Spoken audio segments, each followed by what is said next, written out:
right. All right. How's it going? We got Samuel Chong on the channel today, and I'm always excited to talk, uh, UFOs, alien abductions. I always here to learn more, learn about stories and all that. And of course, I was talking to Samuel before the show. He's a court translator, which my wife works in the court department, which translators too, work with them. And so this is like a cool connection because I know my wife says, "Hey, I'm watching this because I got respect for Samuel Chong, respect for translator because it's not an easy job, trying to find people that can speak other people's languages when they have to go to court for whatever reason it is." And also pass the test. Yeah, and I have a lot of respect for that because when you work for like for the state or the city or county of any kind of a court systems, and then you go out on the other end, talk about, UFOs, alien abductions, you don't know how they're going to look at you. Like, this guy's working for the state. You know what I mean? People look at you when you don't talk the same exact kind of stuff that they talk about in life. Exactly. There is only a little bit of overlap to the two groups of people that I deal with every day. Yeah, so I appreciate you, you're preaching the preach. Now, what I try to understand is your life kind of, and you could correct me anything that I say. I'm going to share this screen for a second. Your life kind of changed a little bit when you read this book, The Uba Prophecy. Yes. And anybody who knows about the book, it's about 1987. Michael was transported to a different planet by a super intelligent race of hermaphroditic giants. The book provides a large amount of scientific content and attempts to offer cohesive analysis of universal function. So basically, this book kind of like open your eyes to the world about alien abductions. But before we get to the book, before you even read that book, have you yourself have ever had a UFO encounter, an alien abduction yourself before the book? Not at all. Even though I read a lot of stories about the people being abducted by UFOs or ETs, but I never had any personal experiences. I was always interested in the topic, fascinated by the messages sent by the ETs to us, but never a personal experience at all. So were you ever like somewhat maybe a skeptic in the beginning? Not really. I was a total believer from the very beginning because in China there are a lot of stories about on the paranormal subject, like ghosts and also like heavenly figures coming here to save people in the world, and also people who can transform themselves into animals or maybe into goddesses or gods. Stories like that. So in my mind, in my background when I was growing up, and it's like a common topic where people used to discuss a lot. China makes the best low budget horror movies. I'm serious. They Yeah. really know how to make a horror movie at a low budget price and know how to freak the crap out of you. Yes. They really do. And a lot of American movies copy the Chinese movies. They might rename it, but they'll take a movie and they redo it in their own name, but it's based on a short movie from China because they know how to scare the crap out of you. But when American does it, doesn't scare the crap out of you. it's the weird thing, alien abductions. Of course, we sometimes I have a co-host on my channel. His name is Unidentified S4. His name is Anthony. My co-host has experienced an alien abduction. In fact, he's actually got a documentary being made this whole summer about his alien abduction. So, and it's gonna I don't know exactly when it's gonna come out, but it's called Extraterrestrial City. And he also, my friend Anthony here, also has his encounter story published in magazines. and papers. So I surround myself with people who I wasn't there, so I can't say at 100% if they abducted or not. But in my heart, I believe their story. And also, this Monday, I got a person coming on my channel. I haven't made a link yet for it. Named Robert Earl White, who's also has an alien abduction story. Yes.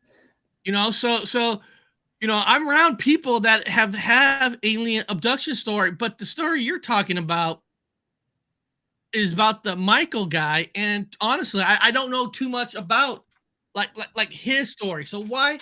I'm just asking, like, why should I be? Why do I want the book? How can that book change me? You think?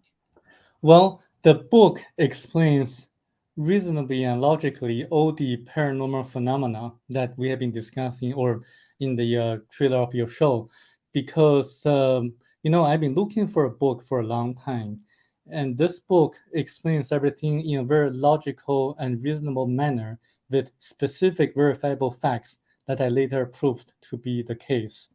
Explains what ghosts are and parallel universes, and the savages that they saw in a parallel universe, who built the Great Pyramid of Egypt, what happens in the Bermuda Triangle, what really happened in the ancient past as recorded in the ancient scriptures in the Bible, and how the Catholic Church councils distorted the original scriptures in the Bible.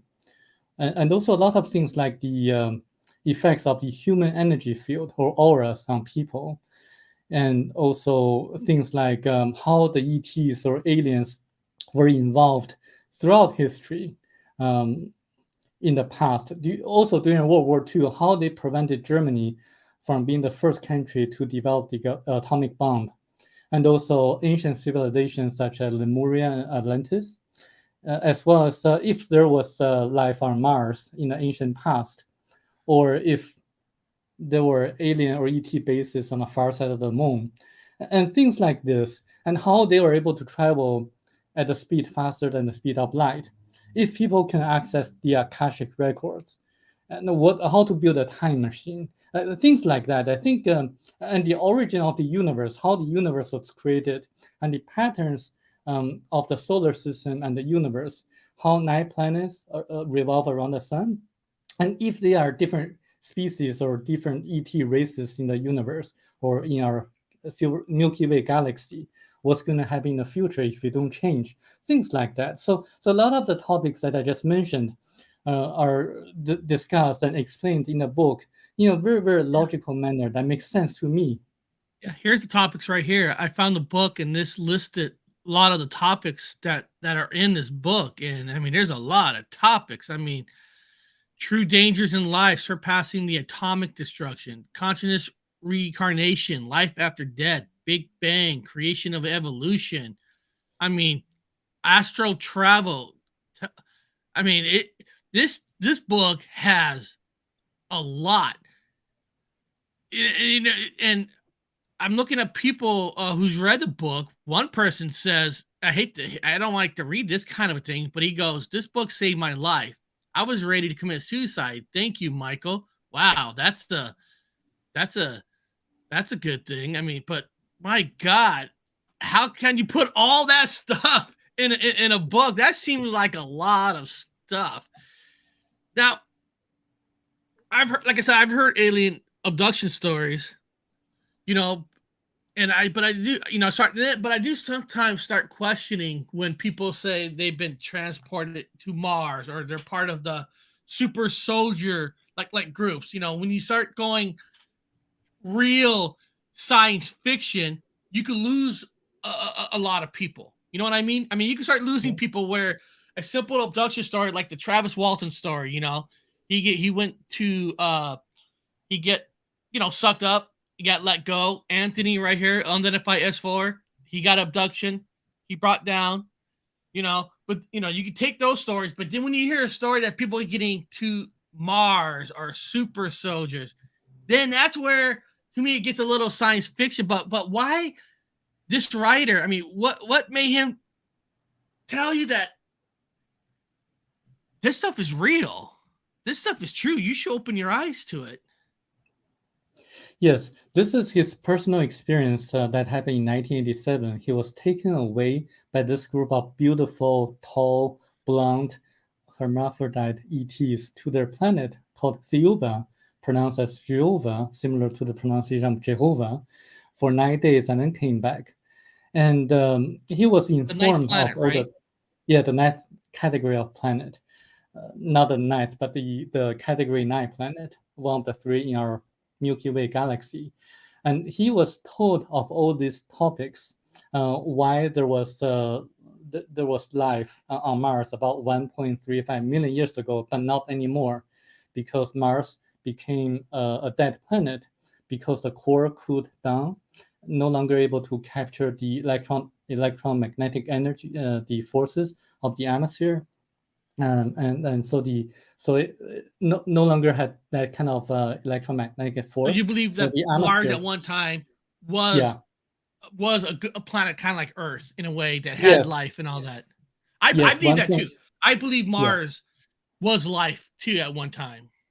yes. But then the core cooled down and life form disappeared. It became like a desert planet. So when Elon Musk wants to take people to Mars, I would like him to rethink about it, because why move to a dead planet? So this is what happened, like the topics discussed in this book, because it is directly told by the ETs that have advanced civilization, advanced knowledge. And also there are ET bases on the far side of the moon that happened 300,000 years ago. And because there was another group of ETs that tried to migrate their own people to Earth, and they used the far side of the moon as a transfer station so that they could transfer their people face by face. They did that because there was a overpopulation issue on the planet. So that's why they decided to find a different planet for them to migrate to. Um, but most interesting explains a parallel universe, why so many people gone vanish, or planes or ships near the Bermuda Triangle. That also explains why there are so many strange disappearances in the national parks in the US and Canada, as documented by the guy David Missing Paulides. 411. Yeah, missing 411 cases. What happens is that when people or objects or planes or ships are near this kind of warps or portals to a parallel universe, they got sucked into that. And then once they enter into the parallel universe, time stops. They don't feel any hunger, pain. They don't have any knowledge that they got stuck into a different universe. Unless they know how to get out, they're forever stuck there. So in fact, Michel Desmarquet, or Michael Desmarquet, he went inside the parallel universe and saw a lot of people wearing medieval clothes, and people who behaved like savages, like Bigfoot. And he was explaining that the reason that they took him to a parallel universe was to prevent people on Earth from seeing them. So they used that as a hiding place to get on their spacecraft and then to travel to their planet. So I think this explains a lot of different paranormal phenomena that happen on Earth. If you're able, I'm just guessing, if you're able to use some kind of a sensor to detect the anomalies on Earth, like the atmosphere and the electromagnetic forces, we're able to find and locate the entry points to parallel universes. So he was able to go forward, and he was allowed to come back. Yes, actually, they had the knowledge. The ETs have the knowledge of how to get into a parallel universe and how to get out, and use that as a hiding place.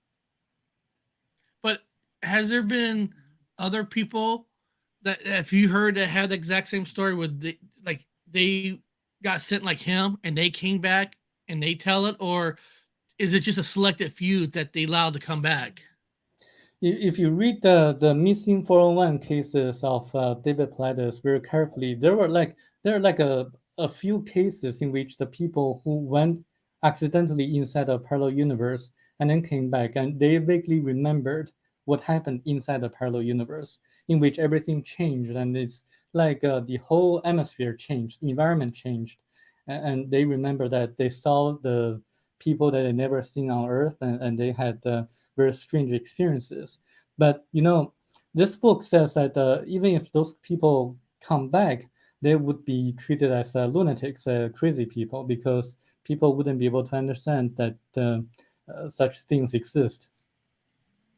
I mean, I can see that. I mean, like I said, our good friends, like our good friend here, right? He's gotten abducted, and I'm sure when he goes to the UFO conference and tells his story, there's going to be a few people thinking this guy's crazy. This guy's nuts.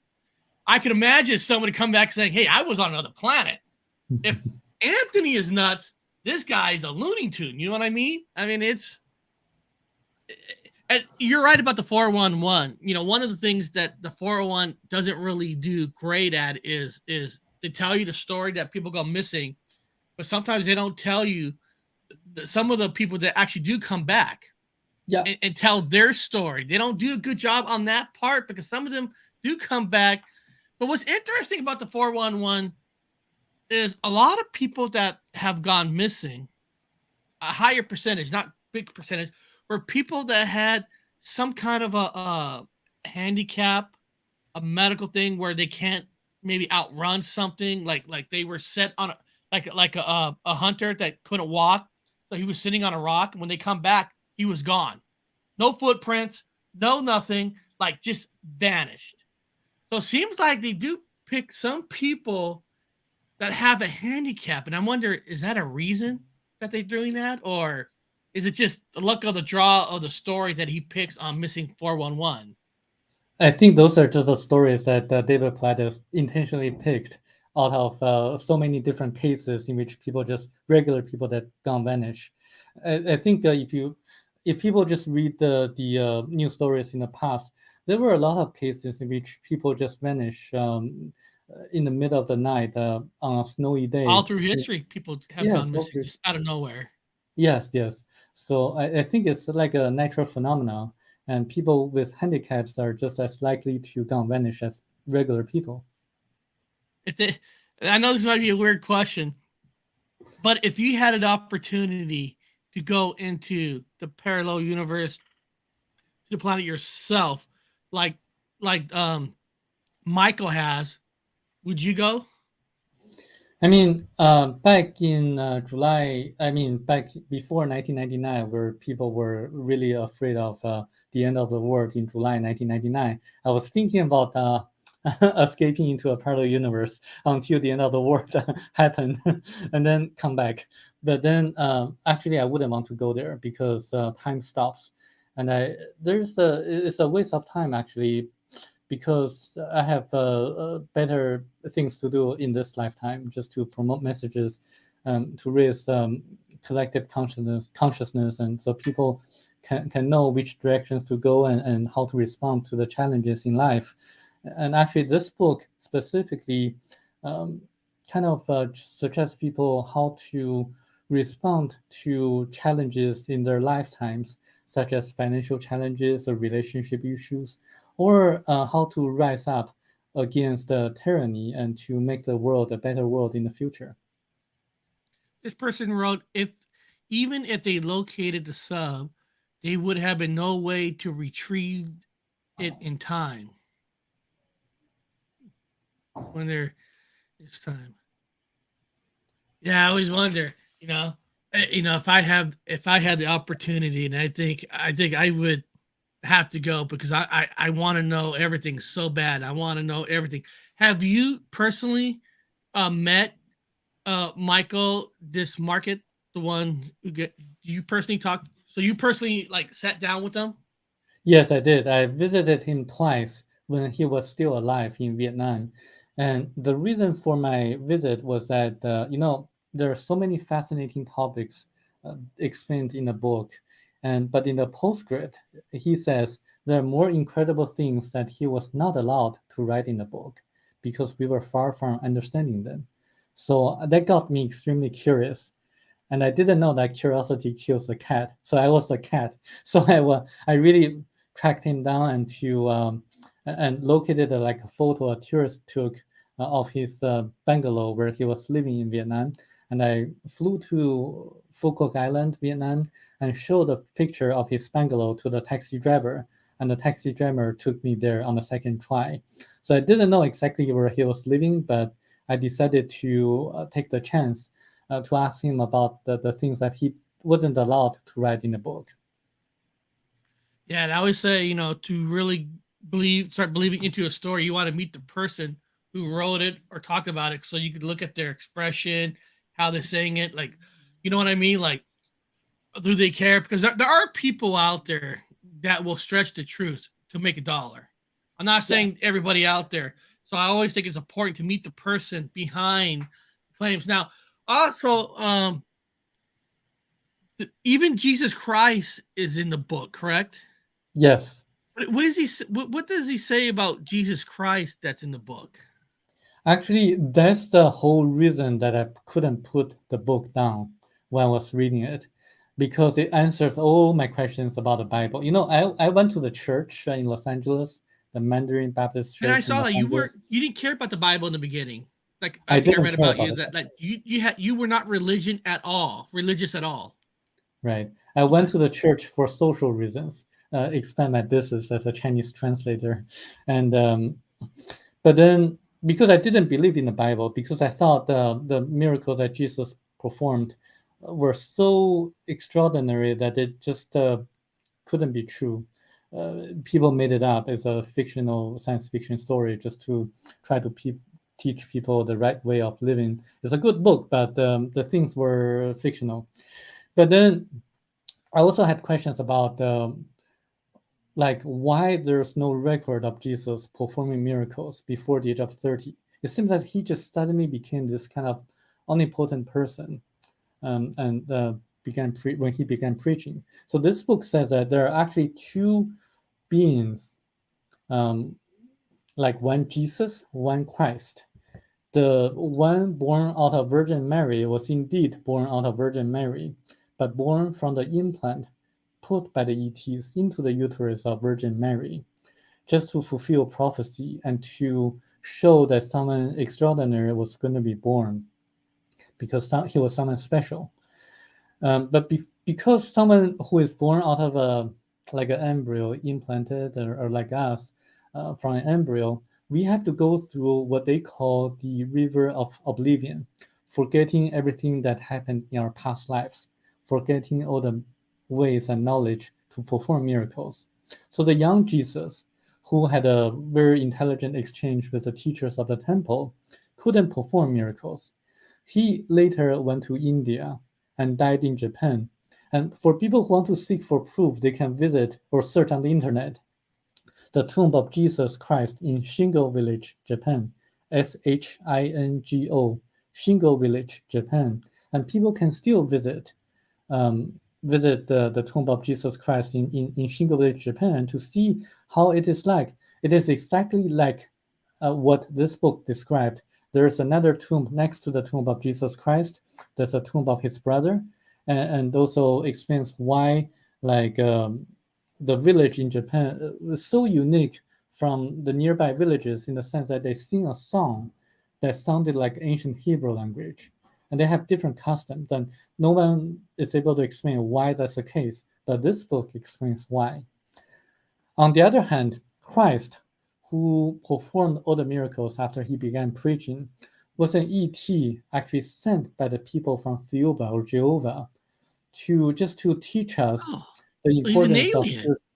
Is an ET, yes, who transformed. He actually went inside of a body made by the ETs that resembled the appearance of Jesus, so that people believed that they were the same person, but they are actually not. They're actually two different beings. There was one Jesus, one Christ at the same period of time, like in that 3-year period of time when Christ was preaching. So that's why, like, when Christ saw his mother after he began preaching, he didn't call his mother mother. He called his mother woman. So I'm a Huh. linguist, I'm a translator, interpreter. I study languages because the relationship between like a mother and a son is so special. Not a single language in the world in which a son would call his mother woman. Like in that setting. It's just impossible. So that in another way explains why this book makes a lot of sense. And indeed, Christ died on the cross and then resurrected 3 days after, just to show people that there is life after death and there is reincarnation. And we should focus on the spiritual development and not on the materialistic aspects of life.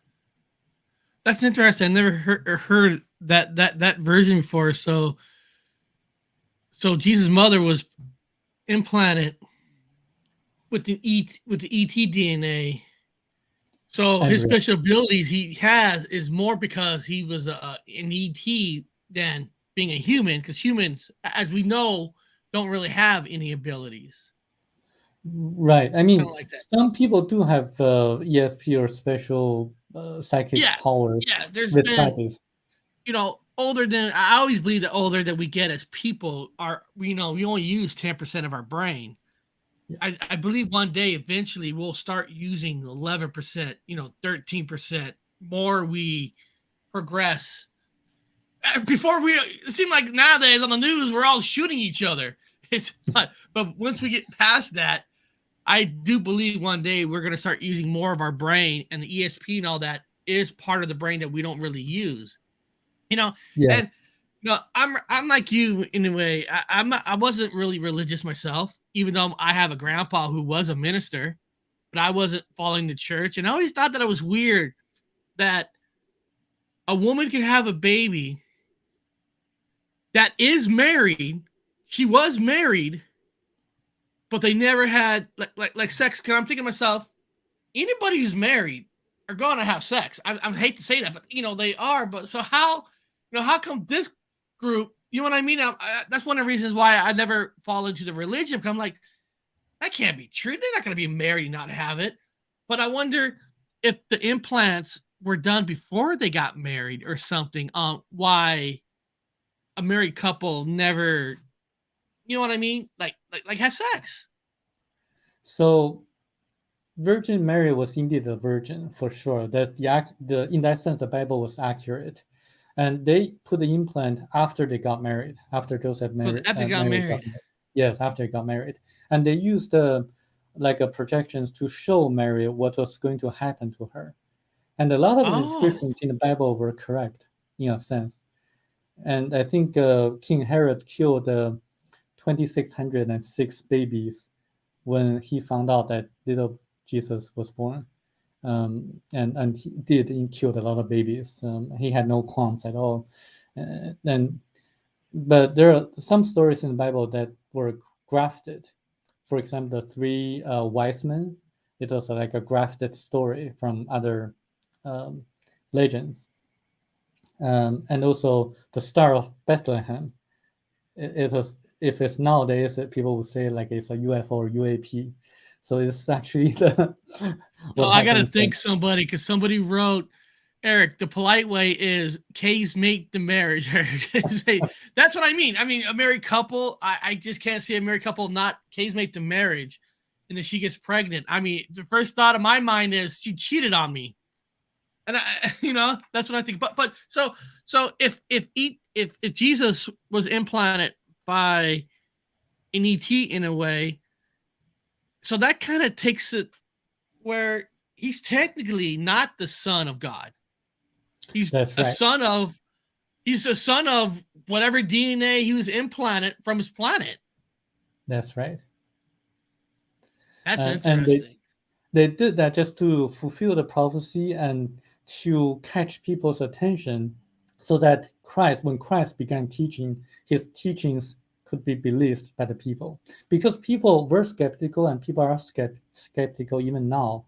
So unless he could perform, or he could be born this way and he could perform miracles, his preachings wouldn't have been believed or followed by the people in later years. So this is the whole purpose. But unfortunately, the Catholic Church councils distorted a lot of the original scriptures in the Bible, and removed the concept of reincarnation and other aspects. And also want to emphasize that religion is different from spirituality. People focus on the spirituality aspect of life and not the specific religion. So this is what I tell people: you should follow the teachings of Jesus Christ, but not a specific religion. That's a good way of putting it. Yeah. Because first of all, even if the church knew 100% of the truth, they will never come out with that kind of truth because, no offense, the church is a business. Yeah. And they're not going to come out and say, hey, we were wrong. Jesus is not the son of God. He's actually part alien from another planet. They won't do that because they'll, it's a business. It's about all that money. But you also, in one of the diagram I really want to talk to you about is which one is it? Right here. It's the one about the Great Pyramid as a cosmic tool. I want to talk about the pyramid because I always felt that the pyramids. I even have a cartoon series on my channel. I have 10 episodes of cartoons where I had an episode where I use Egypt and I made the pyramid as a source of power, energy. It was like an energy creator, an energy plant. But in this book, what is he saying about the pyramids? He says he was informed by the ETs that the Great Pyramid of Egypt, was used as an energy center to capture the cosmic energy and terrestrial energy, so that the users of the Great Pyramid of Egypt, the ancient pharaohs, could use it as a tool to communicate with people on other planets and people in other worlds. They could use the Great Pyramid to explore parallel universe and also to make rain. And the Great Pyramid of Egypt was actually built 17,000 years ago by a very wise person from Atlantis called Thoth in a 9-year period of time. He built it using anti-gravitational technologies and supersonic vibratory systems to cut the huge stones in a very precise manner. So this is something very interesting because this makes perfect sense to me. Because if a ET contactee, on the other hand, says that he was informed that the ET told him that the Great Pyramid of Egypt was built by 400,000 slaves using in a 20-year period, that wouldn't make any sense to me because it wouldn't have happened. It just doesn't make a logical sense. But this book makes perfect sense.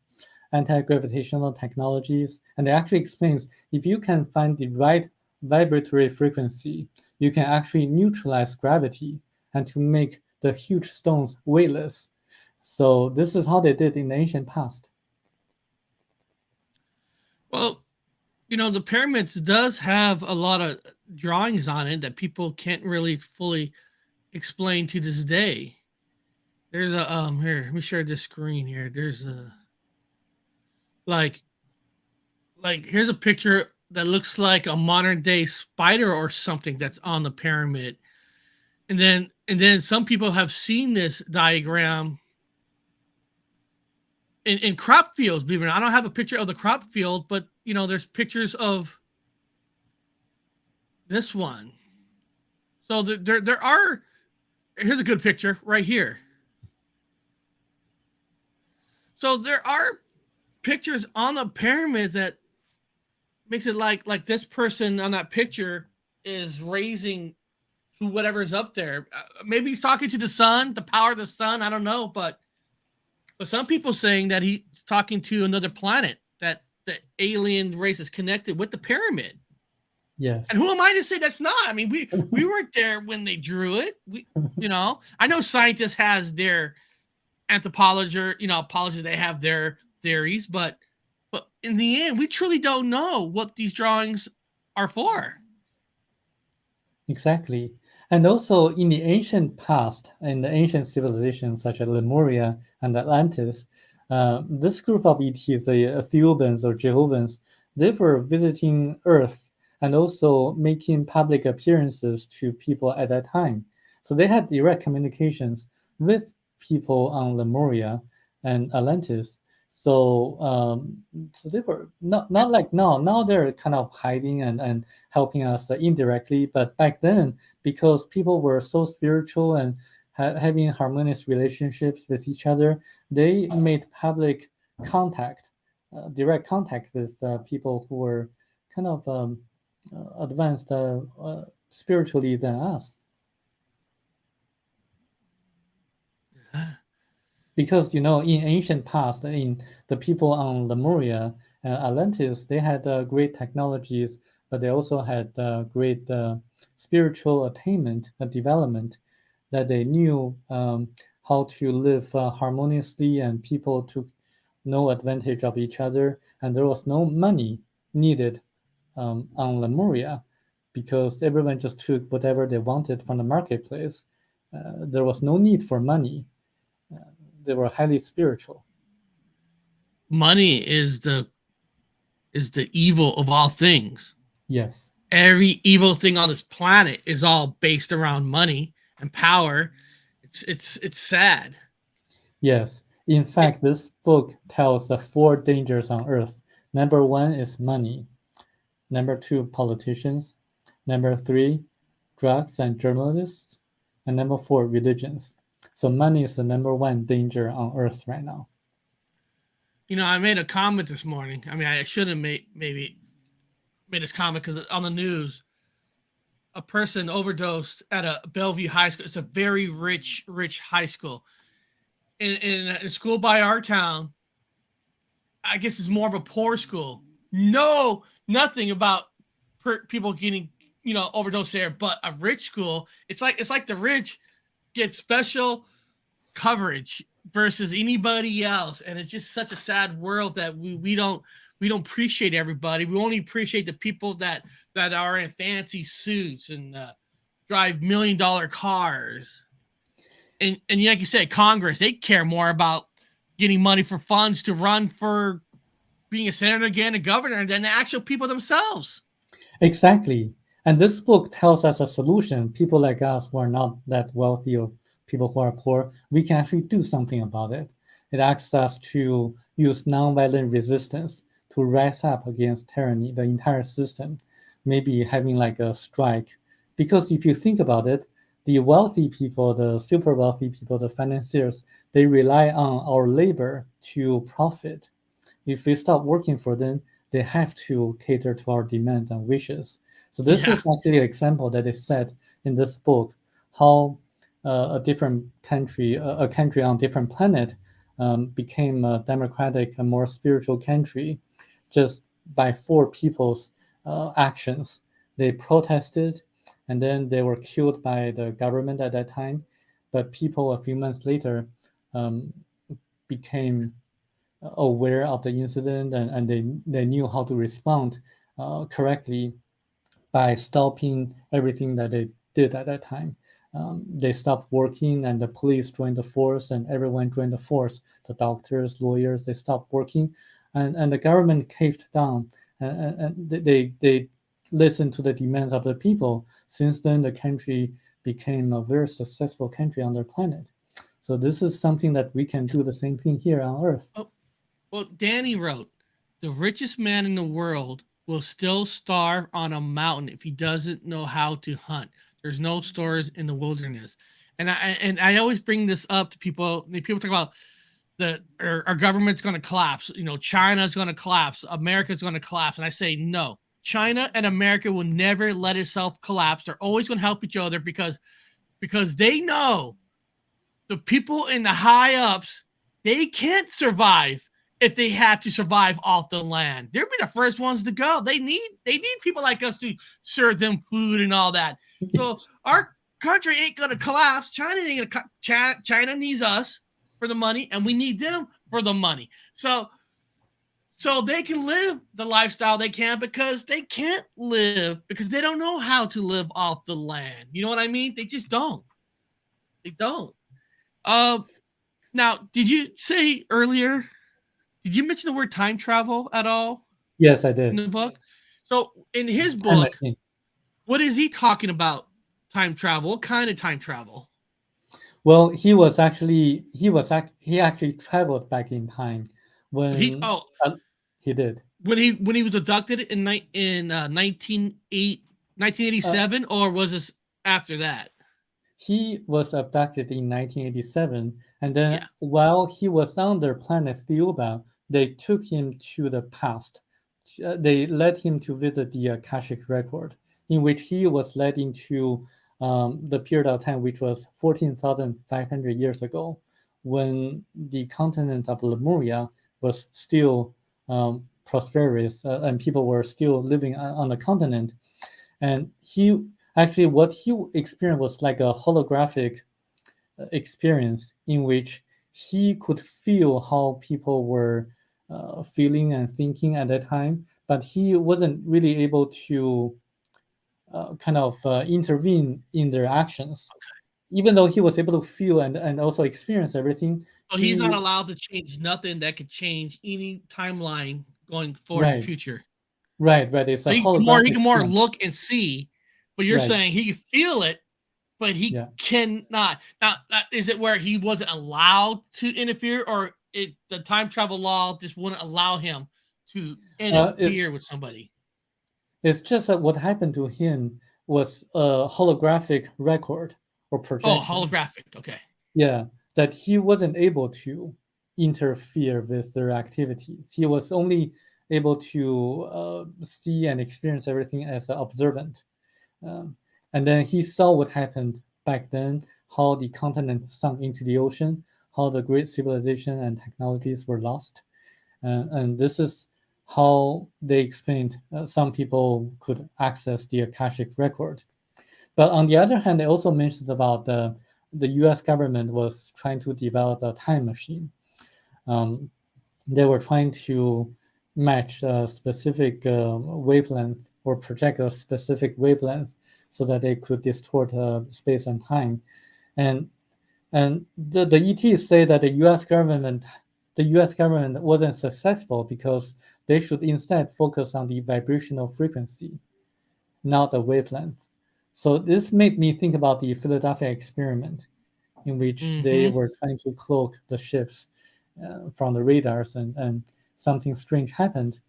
And actually, this book was trying to encourage the US government scientists to successfully develop a time machine. But remember, this book was written in the late 80s and early 90s. True. So I But don't know whether the US government has made any progress in doing so. do we want our government to be able to have any access to a time travel possibilities? Because what are they going to do with it? They're the government's. I hate to say it, they're somewhat evil. I don't know if I ever want them to have the ability to do a time travel, because I don't trust them as it is. Right. I think people like us and are going to do a better job than the government because they try to hide a lot Yes. of things, and Yeah. Yeah. including Yeah. I mean, so so do you think that the government knows about like what Dave, or not, I'm sorry, not David. I'm sorry, that what Michael has gone through, since his book 1987. You think the government knows all this themselves? That, what I mean, behind the scenes, or I don't,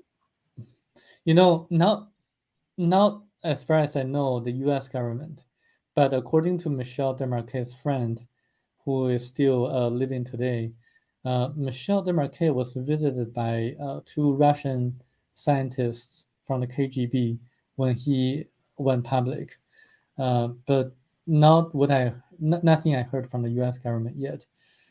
I'm trying to promote the messages in the book at the grassroots level, and so that people can know how to respond to the challenges, and how to change the future for the better, and not from top down strategy.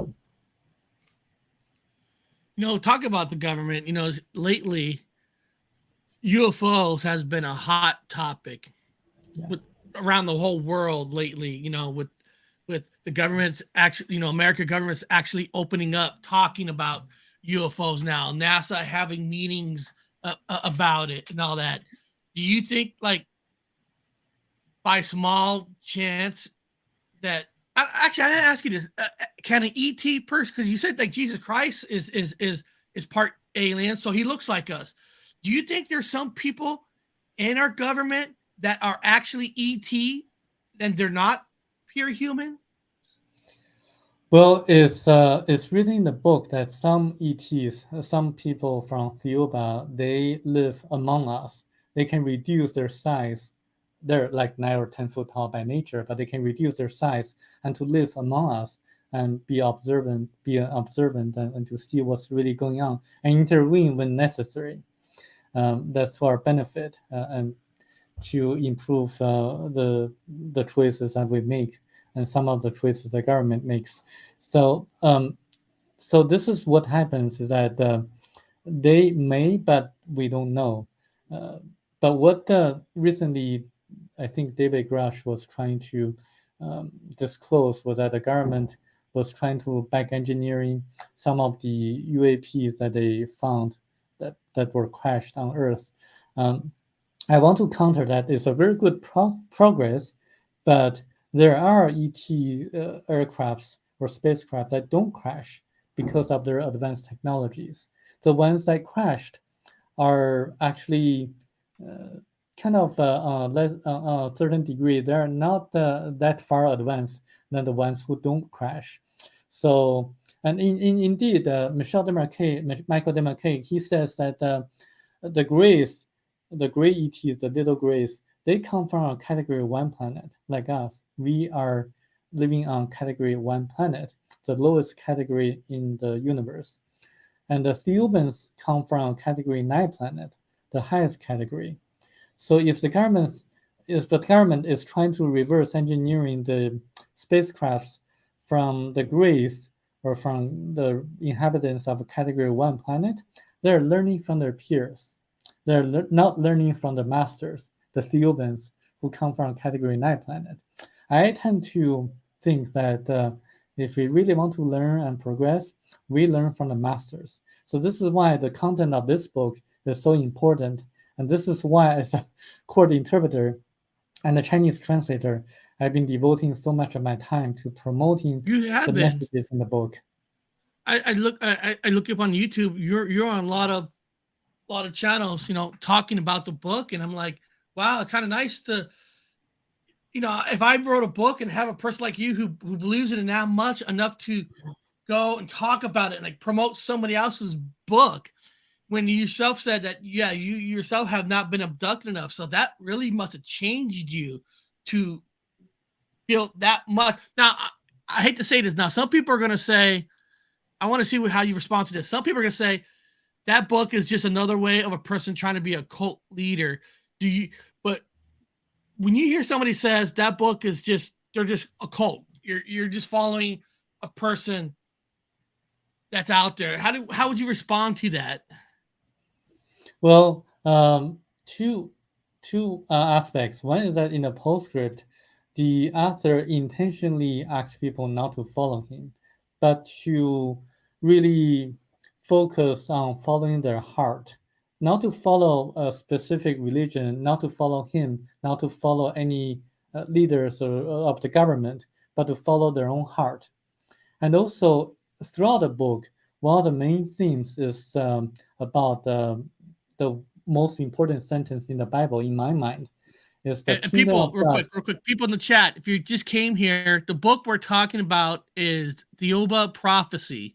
So people who just came in the chat, that's the book that we're talking about. I just wanted to let people know because I saw a lot of new people that wasn't here in the beginning. So we're talking about this prophecy book. Okay, I'm sorry. You continue. So the other aspect is that the throughout the book, actually one of the most important messages in the book is about a sentence in the Bible, which seems to me is the most important sentence in the Bible, is the kingdom of God is within you. So when God created every one of us, it inserted a tiny portion of itself to our astral body. So we are part of God and God is part of us. So when we encounter life challenges, financial issues, relationship problems, we should follow our intuition, our gut feelings, or just follow our heart by having a meditation or just having just have a good night of sleep.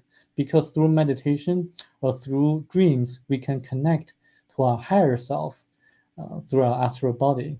so that we can get solutions, the right solutions that are good for our spiritual development. So Well, never let me ask you the follow. ultimate question.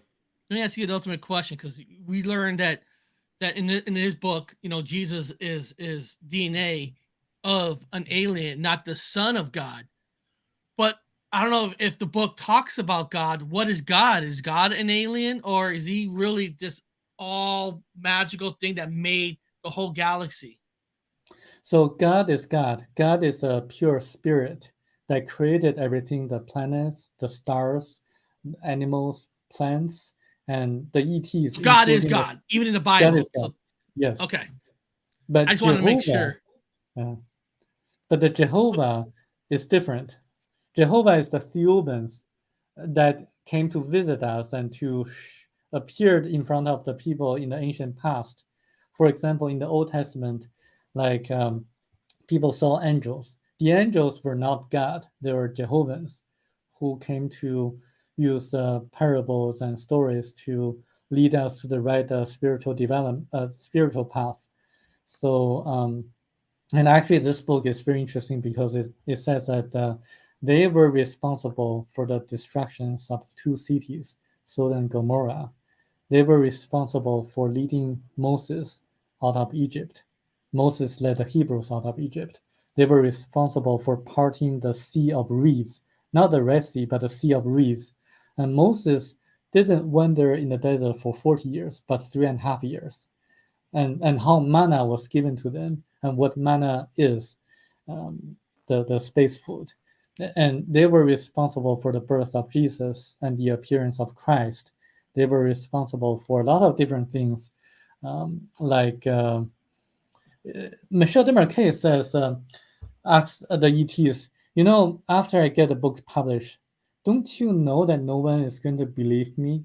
So many strange things, so many stories, and he was told that, you know, um, if people question about that, just ask them to find out why millions, hundreds of millions of needles disappeared from space when your government was trying to um, trying to like float the needles in the space of Earth. So I checked that out. I turned out to be Project Westford in the 1960s that the U.S. government collaborated with MIT, sending hundreds of millions of copper needles into space in order to improve the telecommunication signals at that time. So they were hoping that the signals would be bounced back when they hit the copper needles in space. But the ETs believe that they were like kind of like a harmful to the people on Earth. So they collected the needles from space. So they disappeared. Indeed, the needles disappeared from space. Does anything in the book talk about? I know we're getting closer to the end of the show. Like if Roswell crash was part of that ET family. I live in Des Moines, where our famous UFO story is the Mary Island incident about the UFO crashes that crash on an island, and some people say there was an alien there too. Does the book ever talk about any of these other UFO crashes that are in history that as part of them, or maybe those are just made up stories by people?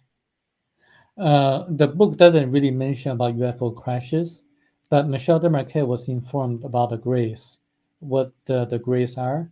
So they come from Category 1 planet. They did put the implants on us, about 150 people or so by the year 1995, because they wanted to monitor how we respond to our increasingly decreased immune system, because we had been losing our immune system since 1948, and they are actually a dying race. The Greys are actually a dying race because they have been losing their immune system as well.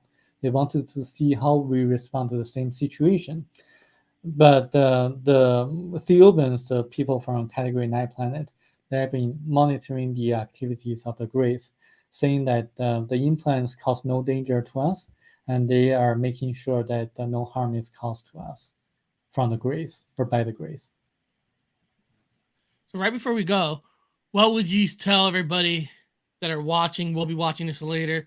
the number one message that's from that book, what would that be? You want to tell everybody the number one message you believe that comes out of that book? We should use technology to assist our spiritual development and not to be enslaved by the materialistic world, because we reincarnate, and the purpose of life is to learn lessons, learn spiritual lessons, and keep learning different lessons by responding to the challenges we face in our lifetime. This is the most important lesson.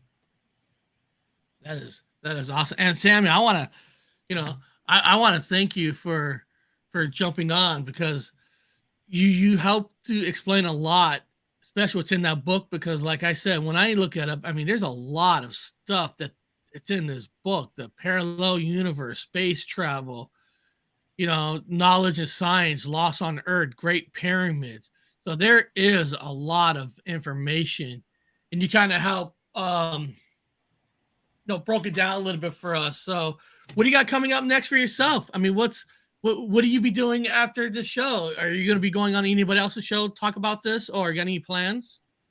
Yes, I do have a few other shows lined up, and also I keep promoting the messages. I'll be speaking at MoveOn conferences, or like chapter conferences, and I also work with Daniel Xian, the former counsel for the Disclosure Project, and trying to. Do you go to do you go to any UFO conferences by any chance? Like, I know there's an Area 51 UFO conference coming up in a couple weeks or next week or so. No, not that one, but a few others lined up in the future. Hopefully, I went to the Journey to Truth conference last month, and people really liked the presentations, and I think I'll be doing that more in the future. Well, I hope hope eventually there's a UFO conference coming up in Seattle. I hope, and I'd love to see you there so I can meet you in person. Yes, I'd love to. Yes. So beyond that, I want to thank you so much for coming on. It was actually fun, and it's very interesting and all that. And people in the chat, like I said, it's up to you on what you want to study, what you want to believe. He explained what the book's about and all that. Check out the book. Like I said, it's. I'll put it one more time on the screen. I always say that name wrong. How do you pronounce that first word? Jehovah. Okay, I say it wrong. I got prophecy and all that. So yes. Beyond that, I'm sorry. It is on Amazon under a different cover. So just to let you know, it's a different cover on Amazon, but it's the same book. Oh wow! So there's same book, but there's different covers, because right here it does say you can buy on Amazon. So beyond that, thank you, Sammy, for jumping on. I appreciate it. Have a good day. Great. Same to you. I'll talk to you later. Now, again, people, I am not here to tell you that what he said is true. I myself have a fine line, and I believe people have been abducted on Earth. I truly believe that. But when people talk about being transported to another planet, that's where it can get a little science fiction for me, where reality can get a little crazy, all because somebody writes something in a book or make a movie doesn't make everything 100% true. There's a lot of stories we know in life that are exaggerated, but not to say, hey, listen, this book could be 100% true, could be 50% true, could be all BS. Somebody could have got abducted, had this dream and wrote it all down, or could done it for money. I can't tell you that. That's something that you yourself are going to have to study yourself to say there's something in that book. But he says some good things that, spiritual to yourself, to love people. You know, we're damaging our planet. So there's positive messages, but did this Michael guy go to another planet? Did he time travel? You know, who am I? You know, who am I? You know, I always say, why can't I get abducted? Not saying I should want to. Why, you know, why can't I have the opportunity, chance to time travel to look at things? I wanting to. I'm volunteering myself up. You know, so like I always say, it's up to you on what you want to believe in. But I thought it was a fun interview. I love hearing his side of it. And beyond that, I hope you guys enjoyed today's show. Tomorrow, I am going to be live tomorrow. I'm going to pull this up for a second. Where is it? Oh, first of all, if you didn't see it, yesterday I was on Butchcraft Family's channel. It was a fun channel. If you haven't saw that, he interviewed me. I had a good time on his channel. If you haven't seen it, I'll put it there. And then give me a second here. I want to show you guys one last thing, because I want to show you the show that's going to be on tomorrow. Let me share the screen one last time. Share screen. I'll be on tomorrow. Come talk cryptids, paranormal movies, and more with Hunter Nino. Hunter Nino is one of the actors that's going to be in that movie called The Woodman, the one that Connor Flynn is in. So we're gonna have him on tomorrow. We're gonna talk about the B horror movies, because you know I'm a horror movie guy. I love horror movies. I want to hear him. I want to talk to him that the movie that he's gonna be in. Is he a believer in the folklore story of the Woodman? No. So I want to get in deep, and he's made a lot of different movies. So that's gonna be fun tomorrow. Please join us. It'll be kick-ass. And I want to say thank you guys. Oh, there's the link for the show was on yesterday. And if you do go there and watch the interview, let him know you're there through me. So, you know, and the guys that got the host of that channel is a great guy. Great guy. So that was very fun. So beyond that, I'll see you guys next time on the Paranormal Highway.